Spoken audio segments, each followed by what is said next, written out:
Buenas noches y bienvenido al canal No Mires Atrás. Mi nombre es Carlos y durante 10 años fui paramédico de la Cruz Roja en la Ciudad de México. Antes de comenzar, cuéntanos desde qué ciudad nos estás viendo y si alguna vez tu instinto te advirtió de un peligro que no podías explicar. Lo que voy a contarles no es una historia de fantasmas, sino de cómo un juramento para salvar vidas me condenó a perder la mía.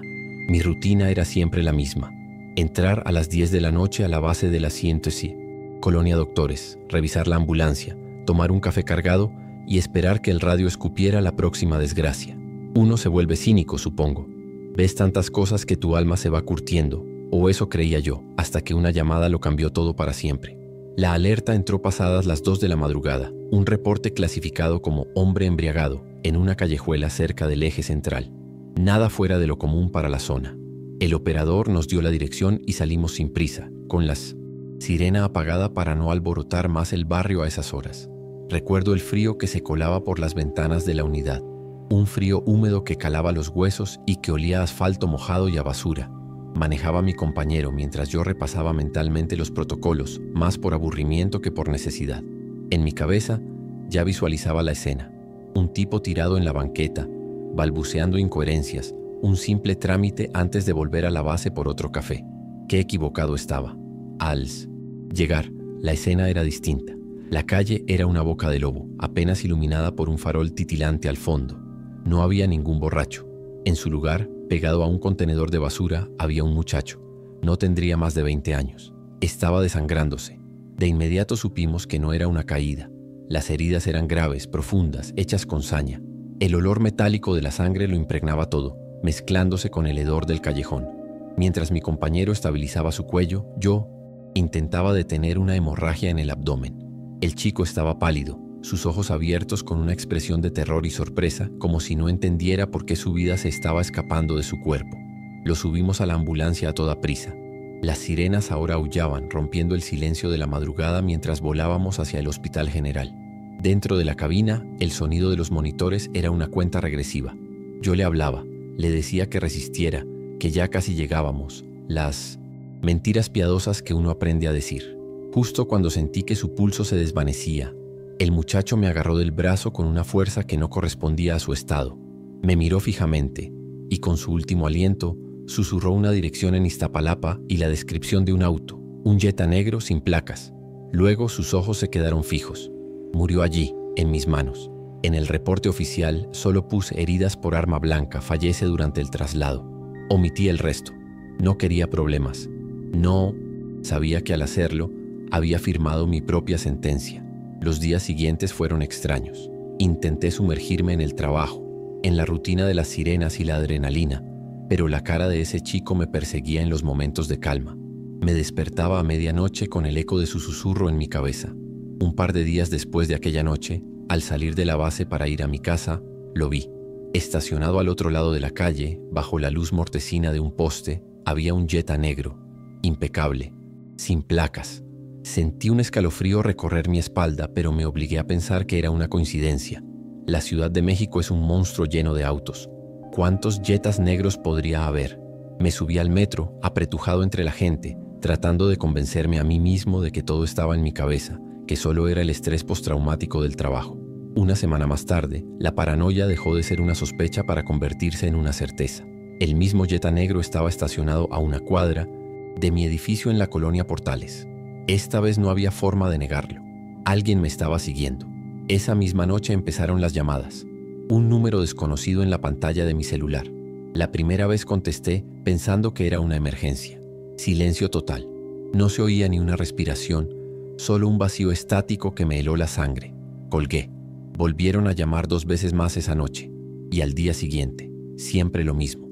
Un número privado y un silencio sepulcral al otro lado. Dejé de contestar, pero el teléfono vibrando sobre la mesa se convirtió en un recordatorio constante de que estaba en la mira de alguien. No pude más. La dirección que el chico me había susurrado ardía en mi memoria como un carbón al rojo vivo. Necesitaba saber. Una tarde, en un café internet para no usar mi propia computadora, tecleé la dirección en el buscador. Los resultados me cayeron como un balde de agua helada. La dirección correspondía a un enorme almacén en los límites de Iztapalapa, una bodega con un historial de redadas policiales por ser un deshuesadero. Un lugar donde desmantelan autos robados. Las piezas del rompecabezas empezaron a encajar de la forma más horrible posible. El chico no había sido una víctima casual de la delincuencia. Estaba metido en algo grande y peligroso. Y yo, por la maldita casualidad, me había convertido en el depositario de su último secreto. El terror se apoderó de mí de una forma que nunca había sentido, ni en los peores accidentes o balaceras. No fue un miedo explosivo, sino uno frío y paralizante que se instaló en mi estómago. Comprendí la verdad en toda su dimensión. Ellos no sabían si yo había escuchado algo, pero no se arriesgarían. El jet a las llamadas no eran una advertencia, eran una vigilancia. Estaban estudiando mi rutina, mis horarios, mis vulnerabilidades, esperando el momento perfecto para eliminar al único cabo suelto, al paramédico que estuvo en el lugar y el momento equivocados. Mi juramento hipocrático, mi deber de atender a un moribundo, se había convertido en mi propia condena a muerte. Yo no era un testigo, era el siguiente en la lista. Esa misma noche abandoné mi vida. No volví a mi apartamento. No llamé a mi familia ni a mis amigos. Simplemente empecé a caminar en dirección contraria a mi casa. En un cajero automático saqué todo el dinero que pude, rompí mis tarjetas y arrojé mi teléfono a una alcantarilla. Cada sombra me parecía una amenaza. Cada auto que reducía la velocidad me aceleraba el corazón hasta la asfixia.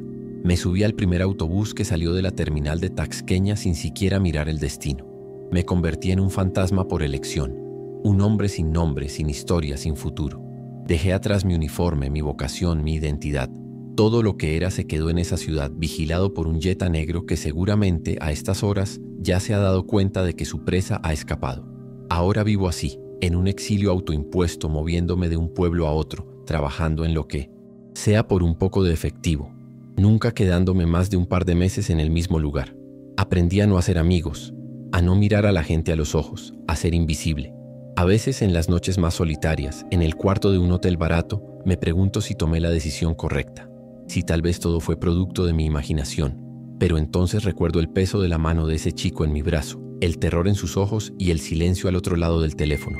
Y sé que el peligro es real. Mi juramento era salvar vidas, pero al intentar honrarlo con el último aliento de un extraño, terminé perdiendo la mía. No me mataron, hicieron algo peor. Me obligaron a matarme a mí mismo cada día. Mi nombre es Soledad, y hasta hace unos meses mi vida era tan simple como predecible. A mis 50 años mi mundo se reducía al turno de la noche, limpiando las oficinas de un rascacielos imponente en plena avenida Reforma. Mientras la ciudad dormía, yo me movía entre escritorios de caoba y sillas de cuero, un fantasma con un carrito lleno de productos de limpieza. El silencio de esos pisos de cristal era mi compañero constante, solo roto por el zumbido de los servidores y el eco de mis propios pasos. Era un trabajo anónimo, invisible, y eso me gustaba. Nadie me veía, nadie me molestaba. Yo solo era la señora de la limpieza, una sombra que borraba las huellas del día para que el mundo de los poderosos pudiera empezar de nuevo cada mañana. La noche en que todo cambió, estaba en el piso 32, la planta de los directivos. El aire allí olía diferente, a dinero y a un perfume caro que siempre flotaba en el ambiente. Mientras vaciaba la papelera de la oficina del director general, un hombre al que apenas había visto un par de veces, noté algo en el suelo, justo al borde de la alfombra.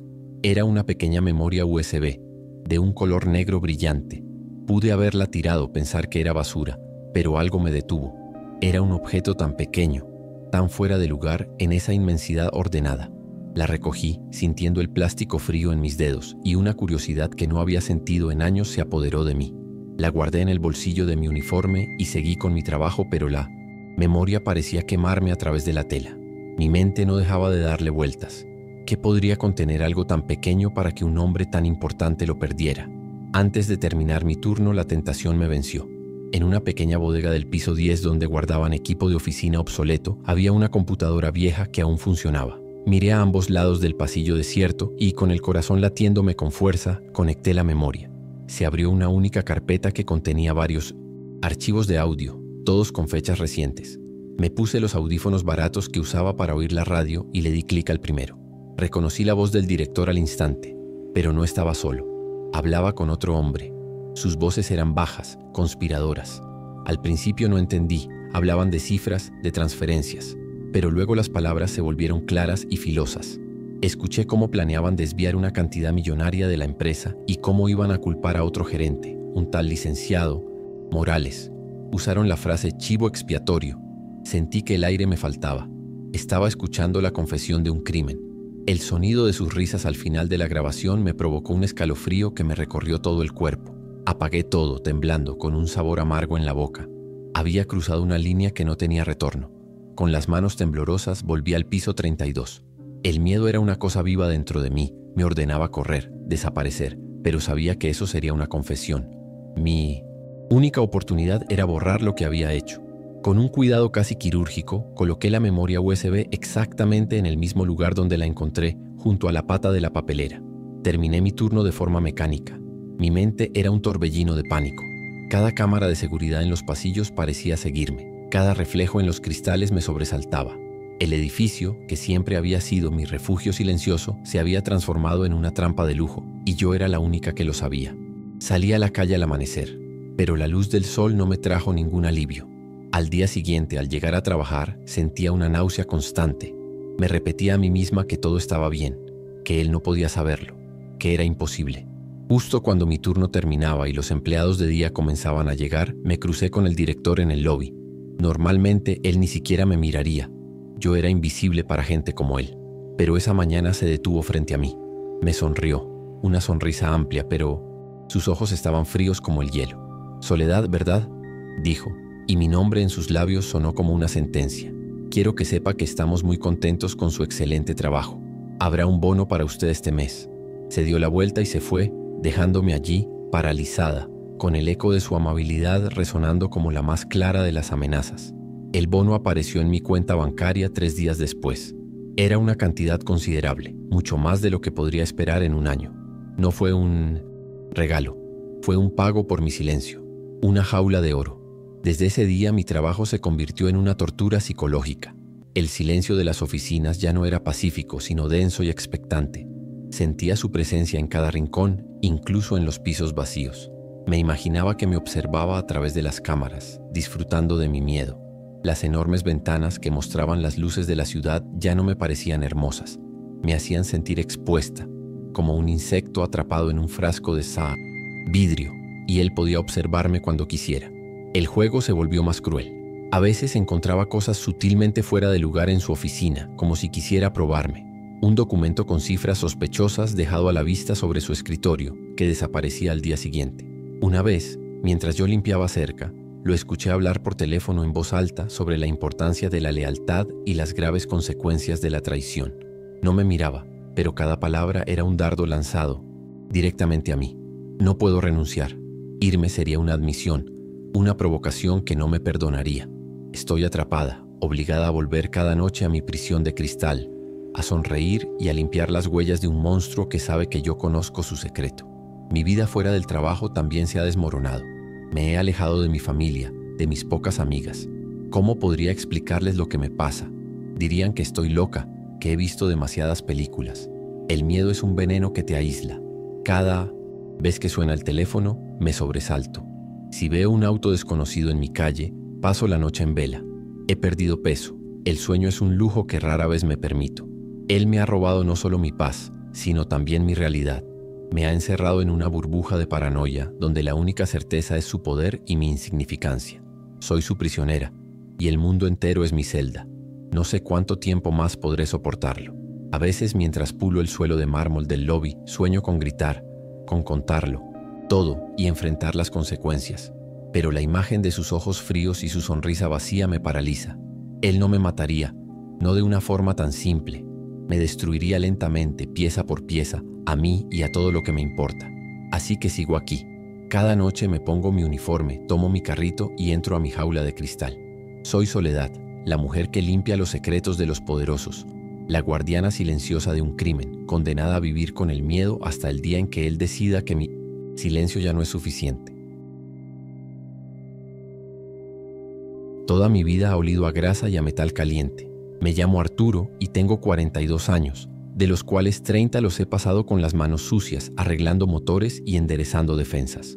Mi taller es pequeño, encajonado en una de esas calles bulliciosas que rodean el mercado de la Merced, donde el caos y el ruido de los diableros son la música de fondo de cada día. No soy un hombre de lujos, pero mi trabajo es honrado, o al menos lo era. Me enorgullecía la idea de que la gente confiara en mí para arreglar sus herramientas de trabajo, sus autos familiares. Cada tornillo que apretaba, cada abolladura que sacaba era un testimonio de mi esfuerzo, un esfuerzo que ahora se siente como una mancha. Todo comenzó hace un par de meses, en un martes inusualmente lento. Un sedán de lujo, un auto que jamás verías por este barrio, se detuvo frente a mi cortina de acero. De él bajó un hombre que tampoco pertenecía a este paisaje. Traje caro, zapatos brillantes y un reloj que probablemente valía más que todo mi taller. Me explicó que tenía un golpe simple en la portezuela del copiloto y necesitaba que lo arreglara. Luego vino la oferta que me hizo tragar saliva. Me pagaría el triple de lo que yo cobrara, en efectivo, pero con dos condiciones: sin registro, sin factura y sobre todo sin preguntas. El dinero era demasiado, justo lo que necesitaba para pagar unas deudas. Acepté, diciéndome que era solo un cliente excéntrico. El interior del auto olía a cuero nuevo y a algo más, un ambientador químico demasiado fuerte, como si intentara ocultar otro olor.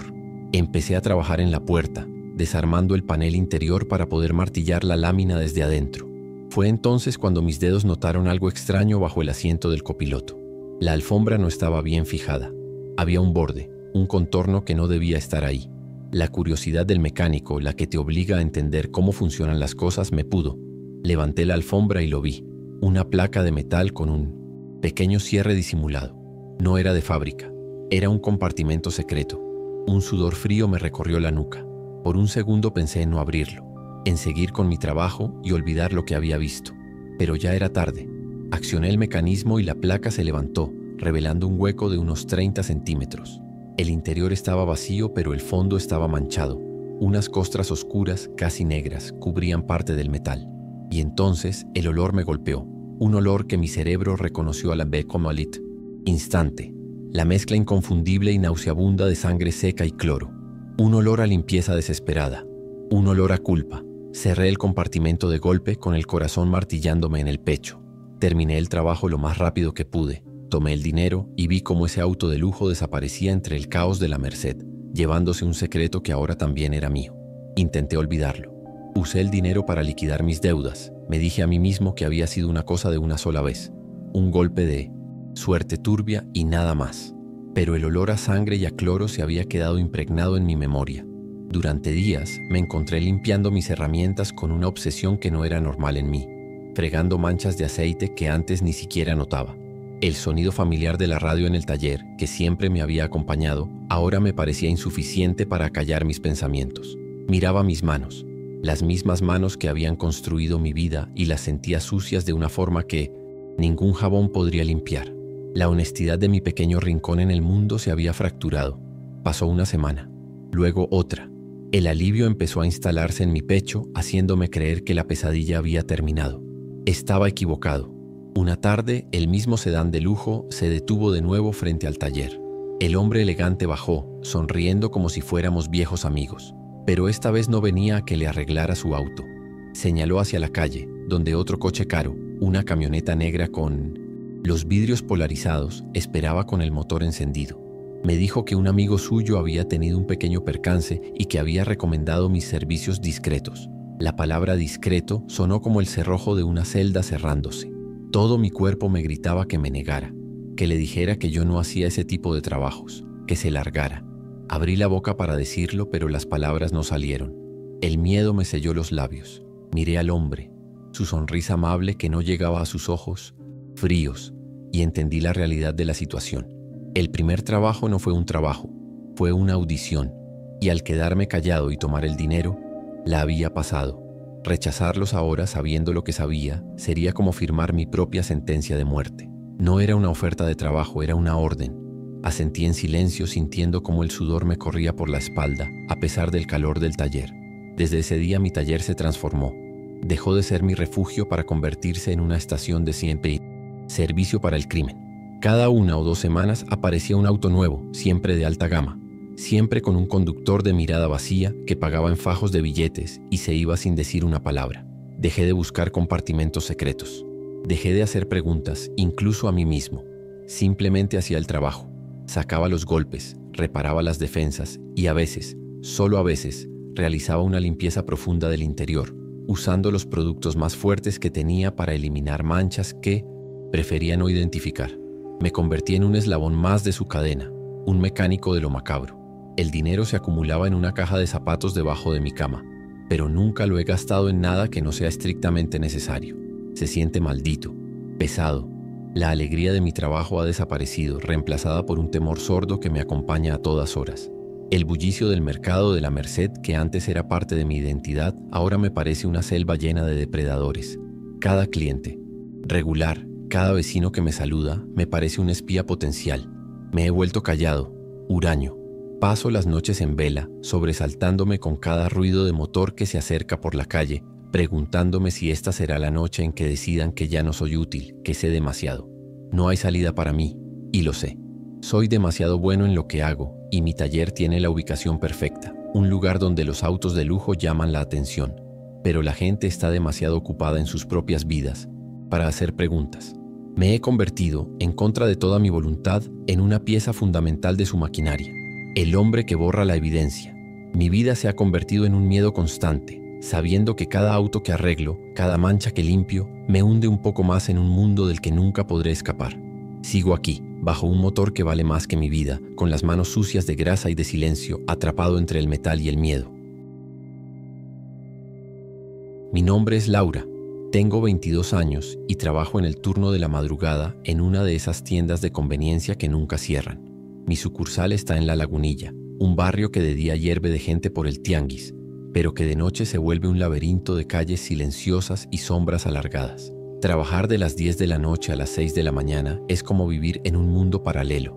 Los clientes son casi siempre los mismos: taxistas buscando café, algún que otro borracho perdido, policías haciendo su rondín. Es un trabajo solitario y monótono, un peaje que pago para poder estudiar durante el día. O al menos, esa era la única preocupación que tenía antes. Entre la fauna nocturna de mis clientes, había uno que era mi favorito. Un viejito, tendría unos 80 años, siempre bien peinado y con ropa limpia aunque muy gastada. Venía todas las noches, sobre las 3 de la mañana como un reloj. Compraba lo mismo, un café negro y un paquete de galletas de animalitos. Apenas hablaba, solo saludaba con un movimiento de cabeza y me sonreía, una sonrisa genuina y desdentada que me inspiraba una ternura extraña. En un turno lleno de gente rara o malhumorada, su visita era un pequeño oasis de calma, un recordatorio de que aún existía la amabilidad en el mundo. Lo veía como una especie de abuelo silencioso. Una noche, después de pagar, dejó algo sobre el mostrador al darse la vuelta. Era un pequeño broche de plata con forma de colibrí y una piedrita azul en el ojo. Era antiguo, hermoso. Cuando quise devolvérselo, él ya había salido por la puerta. Solo me hizo un gesto con la mano como diciendo: «Es para ti». Me sentí extraña, pero lo guardé, pensando que era solo el gesto de un hombre solitario. Una semana después me dejó un reloj de bolsillo de plata pesado y con las manecillas detenidas, y luego una medalla de aspecto militar. Los aceptaba por educación y porque en el fondo me conmovía. Los guardaba en una cajita en mi casa, mis tesoros del abuelo. El fin de mi inocencia llegó una mañana, mientras desayunaba viendo las noticias antes de irme a dormir. Daban un reportaje sobre el asalto a una casa en la colonia Roma, en el que un matrimonio de ancianos había sido asesinado con una violencia brutal. La reportera hablaba de los objetos robados mientras en la pantalla mostraban fotografías de las joyas que la familia buscaba recuperar. Y entonces mi corazón se detuvo. La cuchara con cereal se quedó a medio camino de mi boca. En la pantalla, exact, un primer plano, estaba el broche del colibrí. Era el mismo. No uno parecido, era idéntico, con la misma piedrita azul. Sentí como toda la sangre se me iba del cuerpo. El amable viejecito no era solo un cliente. Corrí al pequeño cajón donde guardaba sus regalos. Con las manos temblando de una forma incontrolable, saqué el reloj y la medalla. Ya no parecían objetos curiosos y entrañables. Ahora se sentían fríos, contaminados, como reliquias de un acto profano. El broche del colibrí en mi palma parecía pesar 1 tonelada. Volví a mirar la televisión donde la foto seguía en pantalla junto al número de la policía. No había duda, era el mismo. Un grito ahogado se me quedó atorado en la garganta. Mi mente intentó buscar una explicación lógica. Tal vez lo encontró en el tianguis, tal vez él mismo fue robado. Pero en el fondo de mi estómago, una certeza helada y horrible me decía la verdad. El reportaje hablaba de extrema violencia. La imagen del viejito amable se hizo añicos en mí, cabeza reemplazada por la de un monstruo. Su fragilidad, sus manos temblorosas, su mirada tímida. Todo se reconfiguró en mi mente como una máscara perfecta. ¿Por qué yo? ¿Por qué darme los trofeos de sus crímenes? No era un simple ladrón deshaciéndose de la mercancía. Era algo más personal, más retorcido. Me había elegido como su confesora silenciosa, como la testigo que nunca hablaría porque no sabría que lo era. Y ahora lo sabía. Me había hecho su cómplice sin mi consentimiento, manchándome con la sangre de sus víctimas. Esa noche ir a trabajar fue una pesadilla. Cada paso hacia la tienda era una tortura. Pensé en llamar y decir que estaba enferma, en renunciar, en desaparecer. Pero el pánico me paralizó. Él sabía dónde trabajaba, conocía mi horario. ¿Y si se daba cuenta de que yo no iba? ¿Y si interpretaba mi ausencia como una señal de que yo sabía algo? La tienda, mi aburrido y seguro refugio nocturno, se había convertido en una trampa mortal. El tintineo de la campana de la puerta que antes me sacaba de mi letargo, ahora sonaba como un presagio.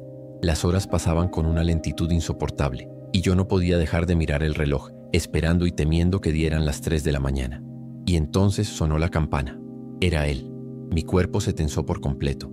Entró con su paso lento, se sirvió su café y tomó sus galletas. Se acercó al mostrador y yo sentí que el corazón se me iba a salir por la boca. Intenté que mi cara no mostrara nada, que mis manos no temblaran al cobrarle. Fue el minuto más largo de mi vida. Me pagó con las monedas exactas, como siempre. Y entonces me miró y me sonrió. Esa misma sonrisa desdentada y amable. Pero yo ya no veía a un abuelo tierno. Veía el vacío, la oscuridad detrás de la máscara. Veía a un asesino y su sonrisa era la cosa más aterradora que había presenciado en mi vida. Esa noche no me dejó nada. Simplemente se dio la vuelta y se fue, tan silenciosamente como había llegado. Y eso fue casi peor. La incertidumbre me está matando. Ahora cada noche es un suplicio. No puedo ir a la policía. ¿Qué les diría? ¿Que un viejito amable me ha estado regalando objetos robados de escenas de crímenes? Tengo el broche en mi poder. Me convertiría en sospechosa, en cómplice. Y si él se enterara de que fui yo quien habló, ni siquiera quiero imaginarlo. Estoy atrapada en el secreto, encadenada a ese mostrador y a su amabilidad macabra. Mi vida se ha reducido a un turno de 8 horas de puro terror. Él sigue viniendo, todas las noches a las 3 de la mañana. A veces deja un pequeño objeto sobre el mostrador, un arete solitario, un gemelo de oro, una pluma fuente. Otras noches no deja nada, solo su sonrisa y su mirada vacía. Cada vez que la campana de la puerta suena a esa hora, mi cuerpo se prepara para el infierno. Vivo en un estado de alerta constante, analizando cada uno de sus gestos, cada parpadeo, aterrorizada de que pueda ver el pánico en mis ojos. No sé qué es lo que quiere de mí, pero me ha convertido en Imamizesiato, la guardiana de sus trofeos sangrientos. Y cada noche me pregunto si será la última, si esta será la noche en la que decida que ya no soy una confidente, sino un riesgo que debe eliminar. Mi nombre es Javier, tengo 48 años y por más de 20 mi oficina fue un microbús de la Ruta 22.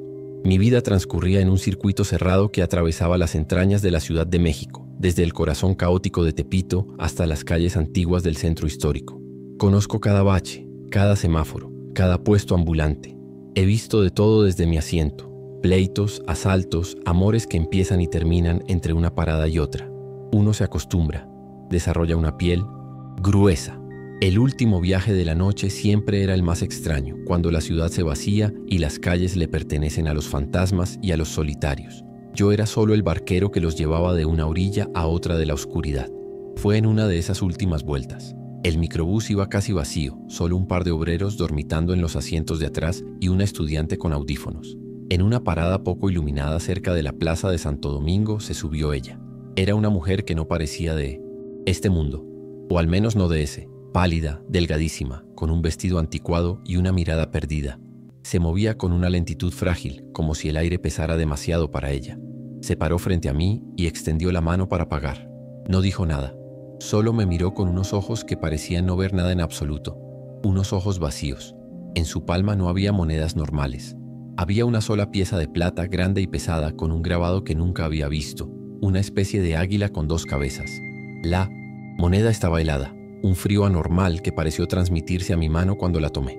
Por un instante quise decirle que no podía aceptar eso, que necesitaba el pasaje exacto, pero algo en su silencio me detuvo. Había una autoridad en su quietud. Sin decir nada, tomé la moneda y la deslicé en un compartimento separado de mi caja, por pura curiosidad. Le di su boleto y ella caminó hacia el fondo del camión, sentándose en la última fila. Seguí manejando, el motor del microbús roncando en la noche silenciosa. Pasaron quizás 10 minutos. Al tomar una curva amplia, miré por el retrovisor. Un hábito que tengo para vigilar a los pasajeros. Los dos obreros seguían roncando, la estudiante igual, pero el asiento del fondo estaba vacío. La mujer ya no estaba. Sentí un escalofrío. Estaba seguro, completamente seguro, de que no había hecho ninguna parada. Las puertas no se habían abierto. Era imposible que hubiera bajado. Me detuve en el siguiente semáforo, volteando el cuerpo para confirmar. Nada. Se había desvanecido. Me dije a mí mismo que estaba cansado, que seguro me distraje, pero una sensación helada como el frío de la moneda se me instaló en el pecho. Al día siguiente, antes de empezar mi turno, me acordé de la moneda. La saqué del bolsillo para verla con la luz del sol. Era más extraña de lo que recordaba. El águila bicéfala parecía mirarme y el metal no se calentaba. Seguía teniendo ese frío antinatural. La guardé de nuevo y me dirigí al paradero para recoger mi unidad. Al subir, sentí que el corazón me daba un vuelco. Justo en el centro de mi asiento de conductor, pulcra y brillante, había otra moneda, idéntica a la primera. Nadie había entrado al camión desde que lo dejé la noche anterior. El pánico, un sentimiento que creía olvidado, comenzó a burbujear en mi estómago. Esto ya no era una anécdota extraña, era algo más. Mis turnos se convirtieron en una cacería. Ya no veía pasajeros, solo buscaba un rostro entre la multitud. Cada parada era un tormento de esperanza y miedo. Y entonces empecé a verla. Una tarde, en medio de la marabunta de gente en la Merced, la vi. Estaba parada junto a un puesto de jugos, inmóvil, con su vestido pálido y su mirada vacía fija en mi autobús. Pisé el freno instintivamente, provocando que los pasajeros se quejaran. Cuando volví a mirar, ya no estaba. Se había esfumado entre la gente como si fuera humo. Esto se repitió varias veces, en diferentes puntos de la ruta. Una aparición fugaz, siempre, observándome siempre en silencio. La paranoia se apoderó de mí. Empecé a cometer errores, a pasarme las paradas, a frenar de golpe en medio de la nada porque creía haberla visto. Mis compañeros de ruta empezaron a mirarme raro, a cuchichear a mis espaldas. Decían que me estaba volviendo loco, que hablaba solo. En casa, mi esposa me interrogaba, me preguntaba qué me pasaba, por qué no dormía. Yo no sabía qué decirle. ¿Cómo explicarle que una mujer fantasma me había pagado con monedas de otro mundo y ahora me acosaba? Las 2 monedas en mi bolsillo se sentían cada vez más pesadas, como si fueran grilletes. Estaba convencido de que me habían marcado. Dejé de preocuparme por el trabajo, por los horarios, por los reportes. Mi única obsesión era ella. A veces me desviaba de la ruta, metiéndome por calles que no debía, persiguiendo una sombra que creía haber visto. Me gané varias actas administrativas. El gerente me llamó a su oficina y me dio un ultimátum. Pero no me importaba. Necesitaba encontrarla, enfrentarla. Necesitaba una respuesta. ¿Qué había visto yo esa noche? Porque yo, ¿era el testigo de algo que no debía ver o era el siguiente en una lista, una víctima que debía pagar una deuda que ni siquiera sabía que existía? Mi vida se deshacía y yo solo podía seguir buscando su rostro pálido. El final de mi carrera como conductor llegó una tarde lluviosa. La vi parada en una esquina de la calle República de Cuba, más clara que nunca. El agua parecía no tocarla. Sin pensarlo 2 veces, detuve el microbús en medio del tráfico. Abrí la puerta y bajé corriendo hacia ella, gritando su nombre, aunque no lo sabía. Los autos me tocaron el claxon. Mis pasajeros gritaban insultos. Para cuando llegué a la esquina, ella ya no estaba. Esa fue la gota que derramó el vaso. Me despidieron al día siguiente. 20 años de mi vida borrados por un acta administrativa. Mi esposa, cansada de mi locura, hizo sus maletas una semana después. Me quedé solo en el apartamento con el silencio, mi obsesión y las 2 monedas de plata. Ahora soy yo uno de los fantasmas que deambulan por el centro. Ya no manejo el autobús, ahora soy un pasajero perpetuo. Gasto el poco dinero que me queda en subir y bajar de la Ruta 22, día y noche, escudriñando cada rostro, cada esquina, con la esperanza de volver a verla. A veces, siento el frío de las monedas en mi bolsillo y me pregunto si todo esto es real o si mi mente simplemente se rompió. Pero entonces la veo, a lo lejos, en una multitud, y la cacería vuelve a empezar. No sé si soy una advertencia, un testigo o una víctima. Solo sé que mi vida terminó esa noche en que acepté una moneda de plata. Y ahora estoy condenado a pagar esa deuda por toda la eternidad, en un viaje que nunca llega a su destino. Me llamo Ricardo, tengo 30 años y me gano la vida como soldador. No tengo un taller fijo, trabajo por mi cuenta. Voy a donde me llamen con mi equipo a cuestas. Es un oficio duro, de chispas que te queman la ropa y un calor que te cocina los huesos. Pero es un trabajo honesto y me da para vivir sin lujos, pero sin deudas. Estoy acostumbrado a todo tipo de encargos, desde reparar rejas y portones hasta reforzar estructuras en construcciones. Pero nunca, en todos mis años de oficio, me habían pedido un trabajo como el que hice en aquella casa vieja de la Santa María la Ribera. Un trabajo que desearía con toda mi alma poder olvidar. La llamada entró una tarde de jueves. Un hombre con voz apurada y nerviosa me pidió un presupuesto para un trabajo urgente y discreto. Al llegar a la dirección me encontré con una casona antigua, de esas con la fachada descuidada pero que guardan una elegancia decadente. El dueño, un tipo de unos 50 años que no paraba de secarse el sudor de la frente a pesar del frío, me recibió en la puerta. No me dejó pasar más allá del vestíbulo. Me explicó lo que quería y me ofreció una cantidad de dinero en efectivo que era 4 veces lo que yo hubiera cobrado. La única condición era que el trabajo debía quedar terminado esa misma noche, sin falta. Me llevó directamente a un sótano húmedo y oscuro que olía a tierra mojada y a encierro. En una de las paredes de ladrillo había una especie de nicho o pequeña bodega, una entrada sin puerta. Él quería que la sellara por completo, soldando unas planchas de acero pesado que ya tenía apiladas en una esquina. Su excusa fue algo sobre filtraciones y problemas estructurales, una mentira tan obvia que ni él mismo parecía creerla. Pero el fajo de billetes que puso en mi mano antes de que empezara a trabajar fue suficiente para callar las preguntas que se agolpaban en mi mente. Solo quería hacer el trabajo, tomar el resto del dinero e irme de allí. Empecé a soldar. La luz cegadora de mi antorcha era lo único que rompía la oscuridad del sótano, proyectando sombras danzantes en las paredes húmedas. El ruido era ensordecedor. El chisporroteo del metal fundiéndose llenaba todo el espacio. Fue en una pausa mientras cambiaba una varilla que lo escuché. Un rasguño débil, casi imperceptible, que venía del otro lado de la pared que estaba sellando. Me quité la careta. Luego un golpe sordo, ahogado, como si algo suave hubiera chocado contra el ladrillo. Me quedé quieto, escuchando. Silencio. Lo achaqué a las ratas, enormes en estas casas viejas, o al asentamiento natural de la estructura. Me volví a poner la careta y seguí soldando, ahogando el sonido y mi propia inquietud con el rugido de mi herramienta. Terminé el último punto de soldadura y apagué el soplete. El silencio que cayó sobre el sótano era pesado, definitivo. La pared ahora era una plancha de acero lisa e impenetrable, sin rastro de lo que había detrás. El dueño bajó casi de inmediato, como si hubiera estado esperando junto a la escalera. Inspeccionó el trabajo con una mirada rápida, sin acercarse demasiado, como si la pared le quemara los ojos. Me entregó el resto del dinero, otro fajo de billetes, y prácticamente me empujó hacia la salida. No cruzamos más de 3 palabras. Salí de esa casa sintiendo un gran alivio, feliz de dejar atrás la atmósfera opresiva y el olor a humedad. Quería olvidar todo el asunto lo antes posible. Pasaron unos días.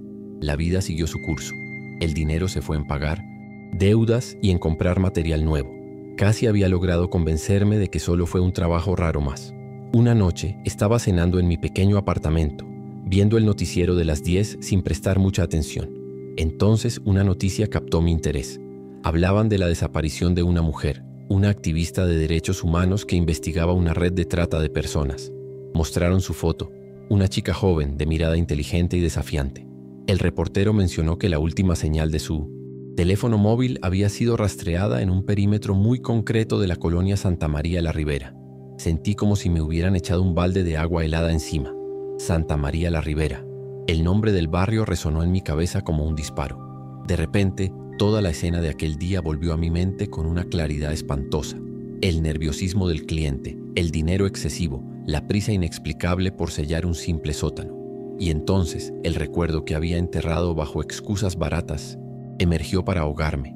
El rasguño débil, el golpe sordo. No era una rata, no era la casa asentándose. El aire se me escapó de los pulmones. Pude ver la escena, la verdad de lo que había detrás de esa pared, y era una imagen tan monstruosa que me hizo vomitar allí mismo, en el suelo de mi cocina. La culpa me aplastó, una culpa física pesada que me doblaba por la mitad. Me miré las manos de un trabajador, y las vi como las de un verdugo. No había sido un simple soldador haciendo su trabajo, había sido el constructor de una tumba, había sido el hombre que aplicó el sello final. El sonido que ignoré, Ese débil rasguño no era un animal, era la última y desesperada petición de auxilio de una persona, y yo la había callado con el ruido de mi soplete a cambio de un puñado de billetes sucios. La certeza de que había emparedado a alguien vivo se instaló en mi alma, un secreto helado y terrible que sabía que me acompañaría hasta la muerte. Ahora el miedo es mi sombra, miedo de que me encuentren, miedo de que piensen que sé demasiado. No puedo ir a la policía, llegar y decir que creo que soldé una tumba viviente porque escuché un ruidito. Me tomarían por loco, o peor aún, me investigarían a mí. Me convertiría en cómplice de un secuestro y un asesinato. Mi única opción es el silencio, un silencio que me carcome por dentro. He dejado de tomar trabajos en esa zona de la ciudad. Cada vez que veo una camioneta sin placas o a un hombre con traje que me mira por más de un segundo, siento que el fin ha llegado, que vienen por mí para asegurarse de que el secreto muera conmigo. Mi vida se ha deshecho. Ya no puedo soldar. El simple sonido del soplete me da ataques de pánico, y la luz de la chispa me recuerda la oscuridad que ayudé a crear. Mis manos, antes firmes, ahora tiemblan sin control.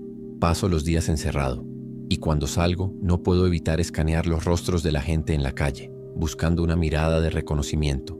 El rostro del hombre que me contrató o de alguno de sus socios.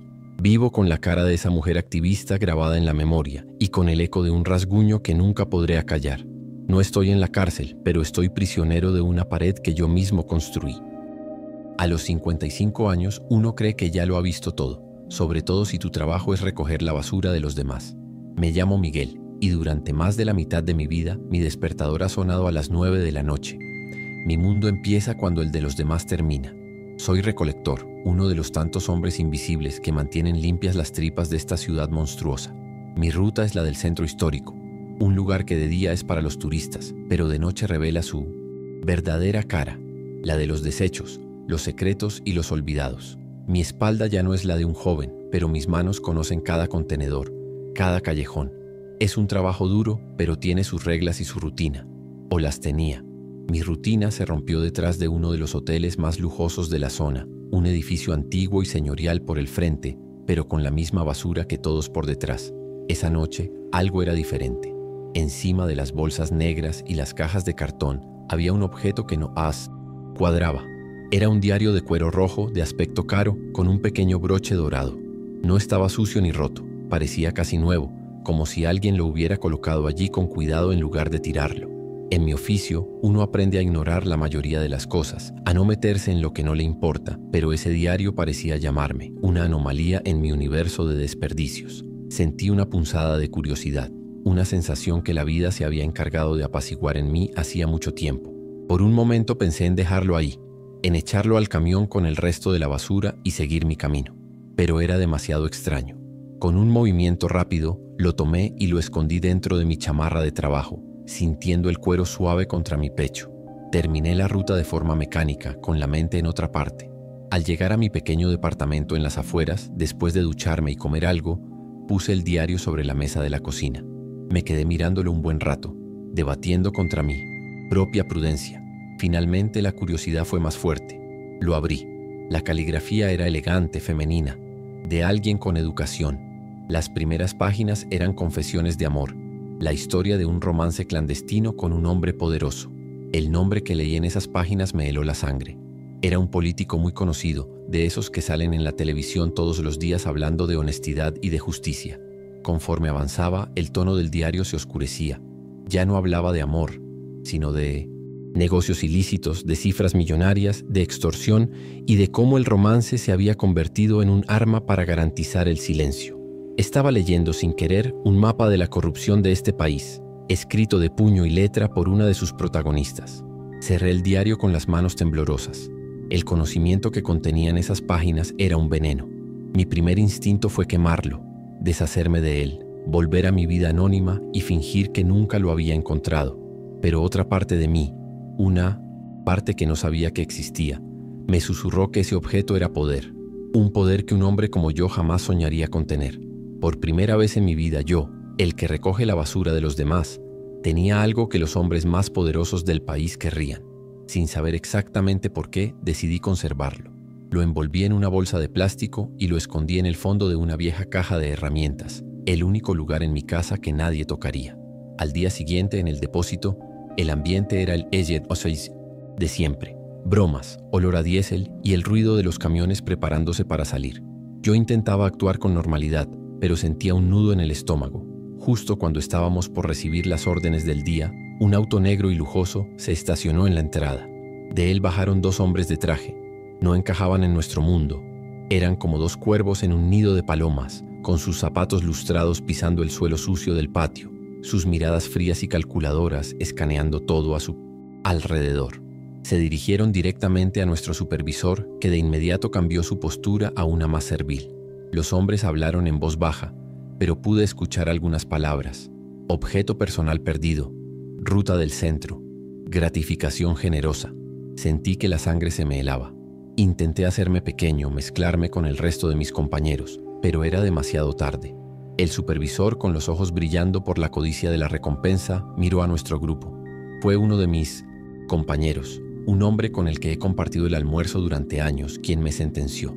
Miguel es el que hace la ruta del hotel de lujo, dijo, señalándome con la barbilla. En ese instante dejé de ser un colega y me convertí en una presa. Los 2 hombres de traje se giraron al unísono y clavaron sus ojos en mí. No había preguntas en su mirada, solo una intención clara y depredadora. Empezaron a caminar hacia mí, sin prisa, como si supieran que no tenía escapatoria. Mi instinto de supervivencia, un instinto que creía dormido, se disparó. No esperé a que llegaran. Solté la mochila que llevaba, di media vuelta y corrí como nunca en mi vida. Salté una barda baja que daba a un terreno baldío y no miré atrás. Escuchaba los gritos de mis compañeros y del supervisor, pero sobre todo sentía el silencio de mi persecución. Mi vida como Miguel, el recolector, había terminado en esa carrera desesperada. Ahora soy un fugitivo en mi propia ciudad. No puedo volver a mi casa. No puedo contactar a nadie que conozco. Duermo en albergues o en portales, siempre mirando por encima del hombro, siempre alerta al sonido de un auto que frena demasiado cerca. El diario que por un milagro de la paranoia había metido en mi mochila esa mañana antes de salir es ahora la única posesión que me queda en el mundo. Es mi tesoro y mi maldición. Lo leo por las noches a la luz de un farol, tratando de entender el mundo de poder y de intrigas que me ha condenado. Yo, que solo quería vivir mis últimos años en paz, me he convertido en el guardián de un secreto que podría derribar a un gobierno. He pasado de ser un hombre invisible a ser un objetivo. Antes, la gente me miraba sin verme. Ahora, cada mirada que se posa en mí me parece la de un espía. Los hombres de traje saben que lo tengo y no se detendrán ante nada para recuperarlo y silenciarme. ¿Qué puedo hacer? ¿Ir a la prensa? ¿A la policía? Sería un hombre muerto antes de poder contar la primera página. Mi única defensa es seguir, corriendo, seguir siendo una sombra. Me he convertido en basura, en un desecho humano que se esconde en los mismos rincones que antes limpiaba, aferrado a un libro de cuero rojo que me ha robado la vida. Mi vida es el bajo que retumba en el pecho y las luces de neón que cortan la noche. Me llamo Jorge, tengo 24 años y soy la 3ª generación de sonideros en mi familia. Sonido Infierno, así nos llamamos. Nuestro territorio es Iztapalapa, donde cada fin de semana montamos nuestras torres de bocinas en alguna calle cerrada para hacer bailar a la gente hasta el amanecer. Amo este mundo, el olor a cerveza y a sudor, la mar de gente moviéndose al ritmo de la cumbia, mi voz saliendo por los parlantes para mandar los saludos a los barrios presentes. Para mí, no es un trabajo, es mi herencia, mi pasión. Cada fiesta es un ritual sagrado de música y comunidad. Parte de mi ritual, de mi disciplina, es grabar cada tocada. Cada noche que montamos el equipo, conecto mi consola a una grabadora de alta fidelidad. Lo hago por varias razones. Para tener un archivo de nuestras mejores mezclas, para estudiar el ambiente y sobre todo para no perder ninguno de los miles de saludos que la gente nos pide. Son saludos para la novia, para el compadre en la cárcel, para la familia en otro estado. Son el alma de la fiesta. Tengo discos duros llenos de estas grabaciones, horas y horas de cumbias, guarachas y el murmullo de la gente de mi barrio. Son mi bitácora de vida. Una madrugada, un par de días después de una fiesta grande en la colonia Desarrollo Urbano Quetzalcóatl, estaba en mi cuarto revisando el audio de esa noche. No buscaba nada en particular, solo quería rescatar una versión de una cumbia colombiana que había sonado especialmente bien. La gente se había vuelto loca con esa rola y quería aislarla para tenerla como referencia. Con los audífonos puestos, me sumergí en el audio, filtrando los bajos y subiendo los medios para encontrar la claridad de la melodía entre el griterío de la gente y los ecos de la calle. Estaba concentrado, enfocado solo en la música. Fue entonces cuando lo escuché, en un breve interludio entre dos canciones, cerca de uno de los micrófonos ambientales, se coló una conversación. Dos voces masculinas, graves y apagadas. Retrocedí el audio y subí el volumen. No era un saludo. Hablaban de un ajuste de cuentas. Escuché el apodo de un tipo, el nombre de una calle y la frase «le vamos a dar piso la próxima semana». La sangre se me heló. Estaba a punto de borrarlo todo, asqueado y asustado, cuando una última frase me paralizó por completo. Una de las voces dijo: «Oye, y aguas con el chavo del sonido, que no se te olvide que ese güey graba todo». Hablaban de mí. Mi primer impulso fue pánico puro. Sin pensarlo dos veces, arrastré el archivo a la papelera y la vacié. Pero no fue suficiente. Sentía que la grabación seguía ahí, como un fantasma en la máquina. En un frenesí de miedo, reformateé el disco duro completo, borrando no solo esa noche, sino meses de mi trabajo, de mi archivo personal. Quería borrar el hecho de haber escuchado, de haber estado allí.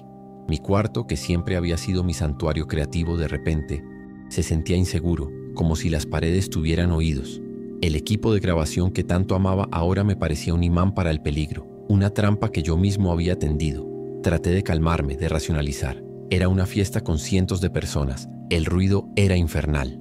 ¿Cómo podrían saber que justo yo, en ese preciso instante, estaba escuchando con la atención suficiente para descifrar su plan? Pero la frase «aguas con el chavo del sonido» no me dejaba en paz. No era un comentario al aire. Era una evaluación de riesgo. Me habían identificado. Me habían señalado como una posible amenaza para ellos antes de que yo supiera de su existencia. Empecé a repasar mis acciones en cada fiesta. ¿Parezco demasiado atento? Mi concentración en el audio me hace ver como un vigilante. Mi propia profesionalidad se había convertido en mi mayor vulnerabilidad. El siguiente fin de semana teníamos otra tocada, una fiesta de 15 años en una calle cerrada de la misma zona. Por primera vez en mi vida, no quería ir. El pensamiento de montar las bocinas, de conectar los cables, me producía una ansiedad terrible, pero no podía negarme. Es el negocio familiar, mi responsabilidad. Mientras levantábamos la estructura de metal y colgábamos las luces, mis manos sudaban. El ambiente festivo, la gente llegando, los olores de la comida callejera, nada de eso me causaba alegría. Solo sentía una opresión en el pecho, la sensación de estar caminando hacia una trampa. La música empezó a sonar, pero yo no. Estaba en la fiesta. Estaba en mi propio infierno privado. La noche se convirtió en una tortura. Mis ojos ya no seguían el ritmo de la gente que bailaba, sino que escaneaban frenéticamente cada rostro en la multitud. Cada persona que se acercaba a la cabina para pedir un saludo me hacía saltar. ¿Es él? ¿Es su cómplice? Veía sospechosos en todas partes. Dos tipos hablando en voz baja en una esquina. Un grupo de hombres con mirada dura observando desde la oscuridad más allá de las luces. Mi trabajo es ser el centro de atención, el maestro de ceremonias.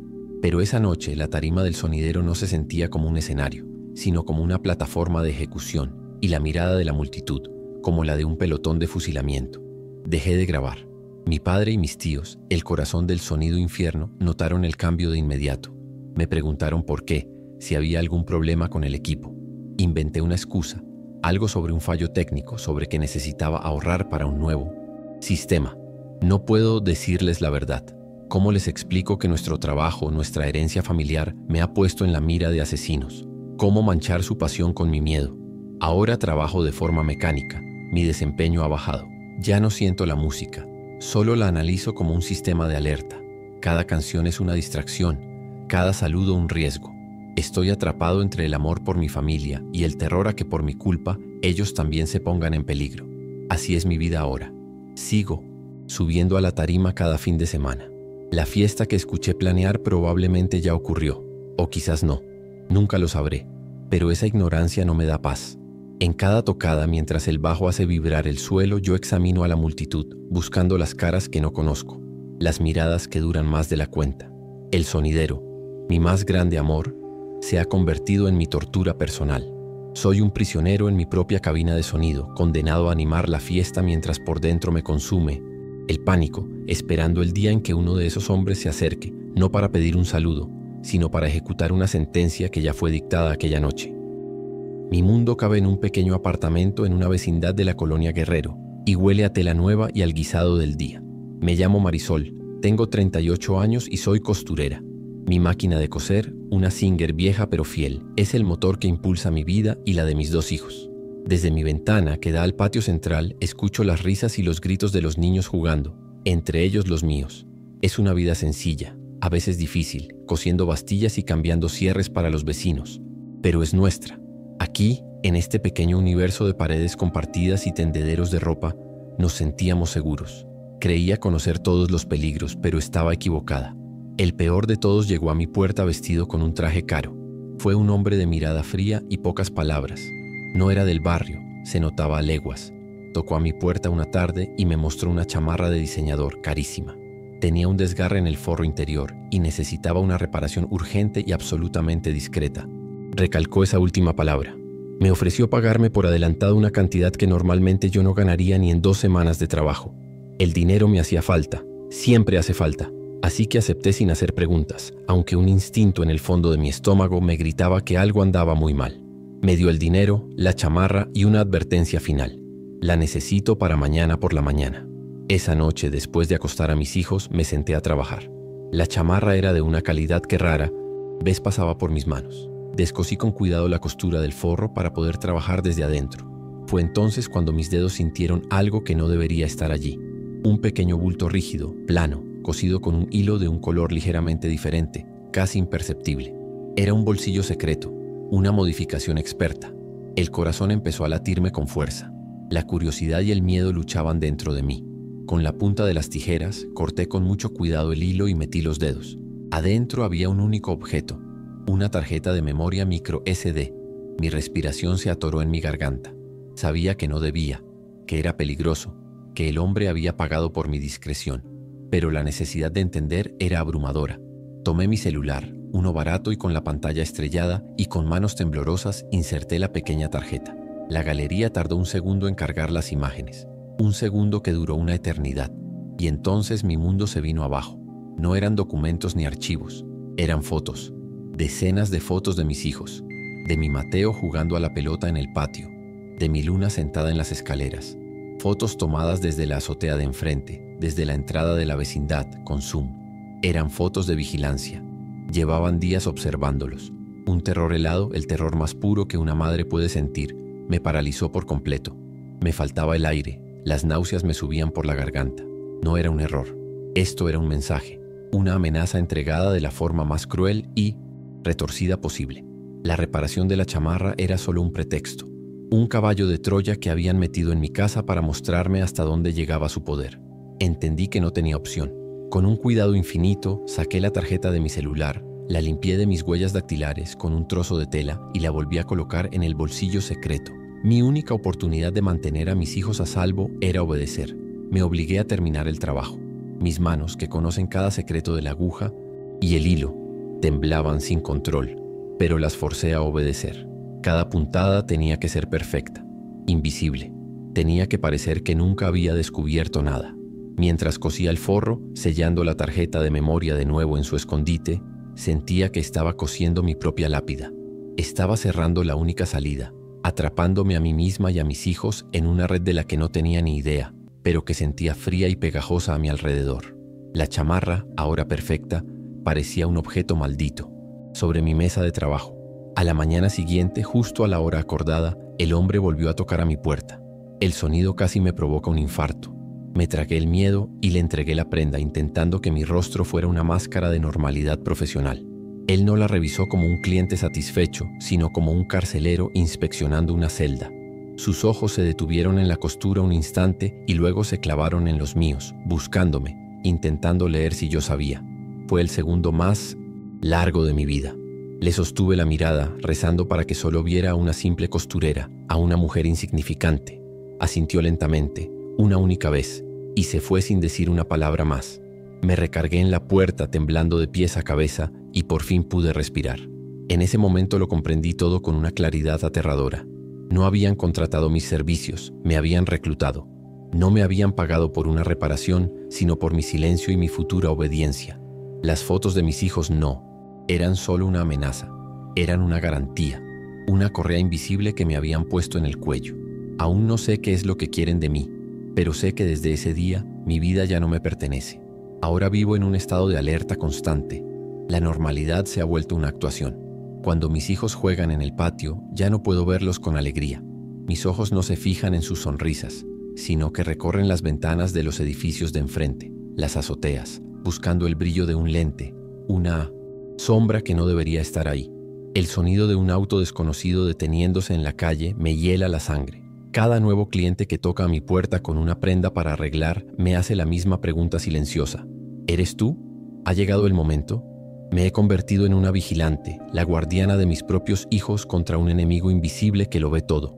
No sé qué quieren ni cuándo vendrán a cobrar el favor que suponen que les debo. Y esa incertidumbre es la peor de las torturas.